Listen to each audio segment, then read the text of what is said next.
look how great that is. This is 16 blocks. And you can see how simple. You can really have anything go together. The one I made this morning was, I found an old Amy Butler layer cake. So I'm going to make a quilt with all of the focus fabrics in the background. Cute. And then obviously this will just be 2 colors, and then my triangles will still be white.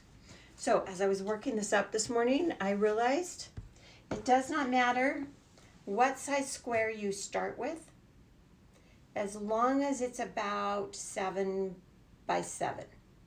You wouldn't want to go smaller than that, because then you start to run into yourself on these different pieces. All right, back the train up. Yep. Why do you say that? Because all you're doing is cutting a corner out and sewing a curve on. Oh, you're right. It doesn't matter that it's 10 inches here. That would have worked on anything up to 7. Oh, you're totally right. And then this side is just a 4-inch square. Yeah. So depending on what you have available to you, don't feel limited by the 10-inch size. Because we actually never trim our square. Oh. Okay? Okay, I got it. My brain is processing. I hope everybody else's is too. So that makes sense. So you're just going to get less of that background in there. Yeah. Obviously with a smaller quilt with same number of blocks. Yeah. But yes, this section here would get a little closer together. Yeah. This is a fun pattern to use big print fabric, because look, Yes. it shows off a lot of the print. Yeah, and this is an Amy Butler. You know, some of hers is really large. So I'm excited, because one of the reasons I haven't cut this up is you want to showcase fabric. So this is a great pattern to do that with. Somebody's name is Serial Quilter instead of, and I slightly love that. C-E-R-E-L? No, Oh, S-E-R-I-A-L. And I love that because I'm so true crime obsessed. So hello, Serial Quilter. Thank you for joining. Okay, don't forget, you're guessing what's in my box. What's in my box? It's not quilting related. It's not clean the house related. And it's not pool related. It's not pool and related. It's not equipment. Okay. All right. Okay, I am going to go ahead and I'm going to cut 4 because we're going to make a block. So this is our block that we're going to make. And so I have stacked 4 up here. 1, 2, 3, 4. I am using my Wonder Curve ruler. The Wonder Curve ruler has different lines on it: blue, orange, black, and then some black grid lines. We're using the blue V, this the solid one, and that is going to sit right here on the corner of my stack. On the blue line. On the blue line. So here's the blue V, blue V. Got it. Okay. So right there, just use a regular rotary cutter. A mini may work. You have to hold it like this. Even a jumbo will work for this. And it doesn't matter if your fabrics are right side up or right side down. Just cut in your curve slot. These you can save or they can go into discard, but you're not going to use them in this quilt. Okay, now for sewing, for my design here, I need 2 aqua and 2 navy. And this is, remember, a free pattern.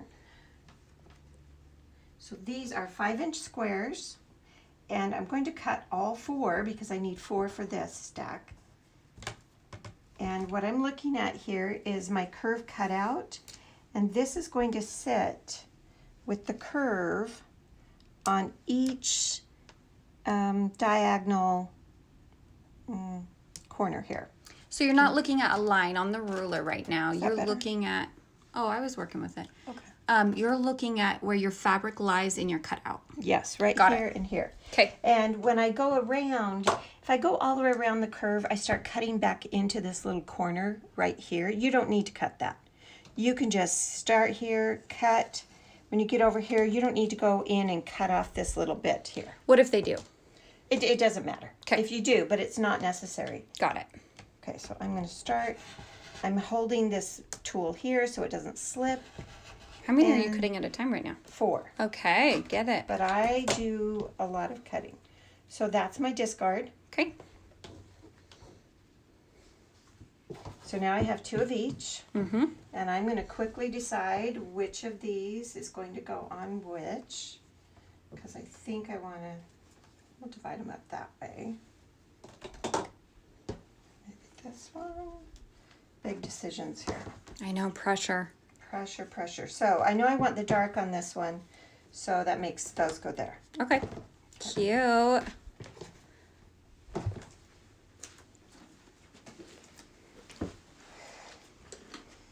All right, for sewing, we always sew with concave on the bottom, convex on top. Here, I have this edge of my 10-inch square, and this is going to sit 1/4 of an inch above that. But flush, right? But yes, it's going to line up. Okay. The curve will line up, but it's actually above it 1/4 of an inch. Okay. Cool. Okay, a couple stitches. Okay, as I go around, I'm not going to pull on this because that would really distort the curve. I'm actually going to move the bottom piece all the way over here so I don't pull on that curve.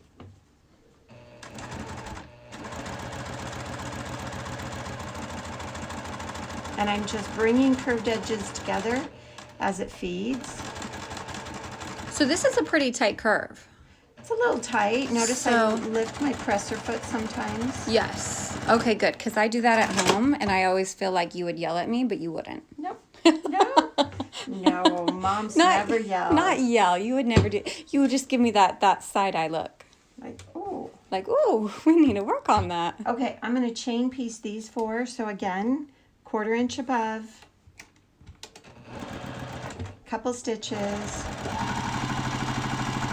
Ooh, that got big. I kind of like to see you not do it well. You know, like it's a little comforting. Oh, yeah. Because at home, you know, At home. who's perfect? Nobody's Nobody's perfect. And it's still going to work out. But sometimes we think we have to be perfect, and we just don't. So if you feel like you have to pull on one of these fabrics, pull on your top one. Okay. But if you keep your speed up, then it really does feed. It's when you Yeah. stop and get all stressed that you kind of lose the rhythm of sewing that curve. Yeah, sometimes it is easier to go faster, isn't it?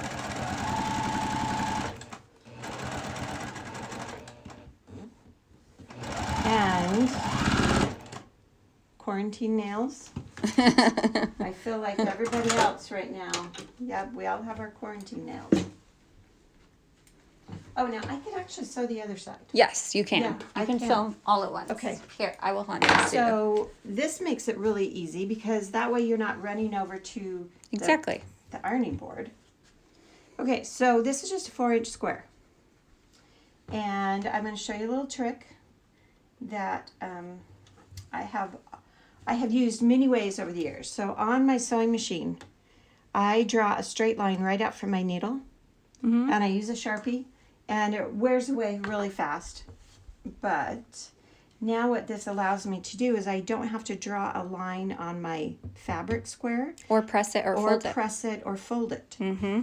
So now I'm going to start sewing in the corner. So I've lined this up right with the edge of my square. And there is, I actually did it on my sewing machine, but I wanted to try it with tape. Keep going. So what I'm doing is I have this side of the square Uh-huh. on the line. Perfect. And you're just going to keep And that I'm right gonna there, watch that point. this. So you're making sure your point stays. And it is seriously so much easier than drawing or folding that line. But if you don't have a big long table that comes out, that Yeah. might not work for you. It's true. Yeah. The table is but, convenient. You know, it's a really nice feature. And if you don't want to draw on your sewing machine, like I get it, you know, you can always put a piece of tape there and then just draw on the tape. And notice I'm just doing the opposite diagonal corner. From wherever you put this, you're adding this to the opposite side. Keep going. We have somebody who said, I recently moved into my neighborhood and I heard you live here as well. Ooh. Oh, what neighborhood are you living in? Yes. If you live near me, you should come shop fabric at my house. It's all free. Everybody, Helen, my mom, but I call her Helen so people don't get confused. Everybody my mom comes into contact with, oh, you like fabric? Oh, here's my address. Come get some fabric at my house. Because if I don't get rid of it, I have no excuse to buy more. It's true. And we get sick of looking at the same thing, let's be honest. Okay. Okay. You're going to Ironing. trim those. Yes. So we're going to do two things here. We're going to first trim before we press. Mm-hmm. Because that way we can just do it all at once. So all I'm doing is trimming a 1/4 inch on this outside part of the stitch line. Mm-hmm. For a little stitch and flip action, huh? Yes. Or snowball. Snowball. However you want to say it. So what's your favorite term for this, where you sew and then press it open to get a triangle? It's called snowball. I've heard it called stitch and flip. Stitch and flip, sew and flip, flip and sew. Which doesn't make sense, but that's what I've called it many times. But it rolls. It rolls off the tongue. A little flip and sew, you know? Okay. So now we're ready to press. I'm going to press. How do you like your Aliso? Is it Aliso? Aliso. How do you like Aliso. it? I think it's great. Nice and hot. I go through irons pretty fast. I've had this one for over a year, so I feel good about it. Why do you go through them fast? Because they seem to be on all day. Does anybody have that problem? Yes. Do you have my wool mat, my big one? No, I gave you my small one. You never gave me your big one. Okay. Well, People can get insight into what our conversations are like. I Very all over put the my place. wool mat somewhere and I haven't found it. My big one. I would have loved your big one because all the smelliness would be gone. But that's how you know it's real wool. If your wool mat is a little stinky at Mm-hmm. first. If it smells like your grandpa's barn when you're feeding his horses, you got the right wool mat, isn't it? All right, so notice I'm pressing my curve on the back Are you using steam when you press? a little bit. Okay. But Constant steam or like of steam? I always have it on. But we live in Arizona, so I give us a pass because it is so dry here. We do not have any mystery moisture in our fabrics. True. Not at all. Okay. So now we are ready to square all of these little corners up. So I'm going to work on this, and I'm not going to trim anything else. Mm-hmm. This is fine. So I'm just going to line up two edges of my tool, my Wonder Curve, and trim up that corner.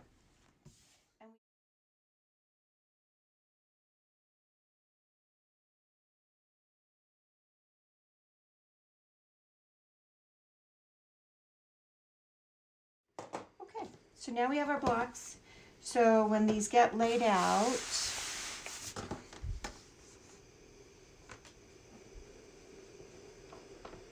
they're going to look like this. Awesome. And at this stage, I would pin this when you put these together. You can press the seam open. I think I wrote the pattern to have it press open, but I'm using two colors here in the middle. And I know it's really hard to get a pressed open seam to have a good intersection right here. So I will actually press these to the side, and that will ensure that my center, like on this one, I get a much nicer point right here in the center by nesting my seams. So either way. Either way. Okay. So Awesome. that is the Breakfast Club. That is just how fast that goes together. And I'm ready to sew this together. And this is like the perfect baby blanket size. And took 16 10-inch squares, Yep. 16 5-inch squares, and 16 4-inch squares. Correct. So very simple.